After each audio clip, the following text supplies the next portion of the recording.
कराची नौजवान पार्टी के चेयरमैन फैजान हुसैन ने कहा कि शहर कराची में मौत बांटने वाले डंपर लोडर के ड्राइवर बगैर लाइसेंस के शाहराहों पर दंदनाते फिर रहे हैं। इनको कंट्रोल करने वाले पुलिस इंतजामिया नाकाम नजर आ रही है। मेरा नाम है फैजान हुसैन, कराची नौजवान पार्टी का चेयरमैन। आज 12 जनवरी 2025 है। हमने कुछ टाइम पहले भी ये पॉइंटेशन करवाई थी कि जो जितनी भी हैवी व्हीकल चल रही होती है, ना इनके पास परमिट होता है, ना फिटनेस होता है, ना लाइसेंस होता है। उसके बावजूद जो है इसके ऊपर फोकस नहीं किया जा रहा। लिहाजा ये ड्राइवर हजरात हैं, इनसे खुद पूछ लिया जाए कि इनके डॉक्यूमेंट्स, परमिट, लाइसेंस वगैरह कहाँ पर है। आए यहाँ पर जी भाई बताएंगे। सेठ के पास है। सेठ के पास है। सेठ कहाँ है? सेठ का नाम कुछ बताएंगे आपके? कौन है सेठ भाई?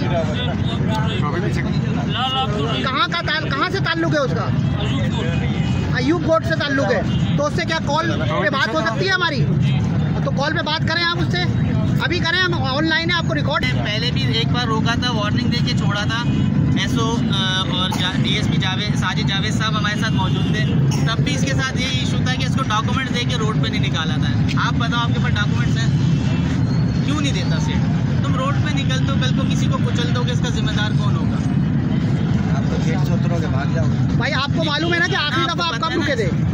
आपको पता है ना एसओपीस क्या है? एसओपीस क्या है? गाड़ी कितने बजे आप रोड पे निकाल सकते हो? 11 बजे। अभी क्यों निकाले? हम तुम्हें कुछ नहीं कह रहे, हम सिर्फ मौक़िफ़ ले रहे हैं आपका कि ये गलती है। डॉक्यूमेंट्स लेके चलना चाहिए, परमिट लेके चलना चाहिए। हुकूमत सिंध की तरफ से एक नोटिफिकेशन निकला कि लाइसेंस होना चाहिए, परमिट होना चाहिए और दाखिला ममनून है शहर के अंदर। हम इस वक्त 4 के चौरंगी के बाद शहर में मौजूद हैं। नोट चाहिए होते ना, डबल सवारी रोक लेते हैं कुत्ते के बच्चे। जब ये ट्रैफिक जाम हो जाती है ना, तो रोकते नहीं है। फिर ट्रैफिक को रोक के आगे वाले ट्रैफिक जाया करें, फिर दूसरी करें। इस हैवी ट्रैफिक से कितने हादसा होते हैं आपको पता है?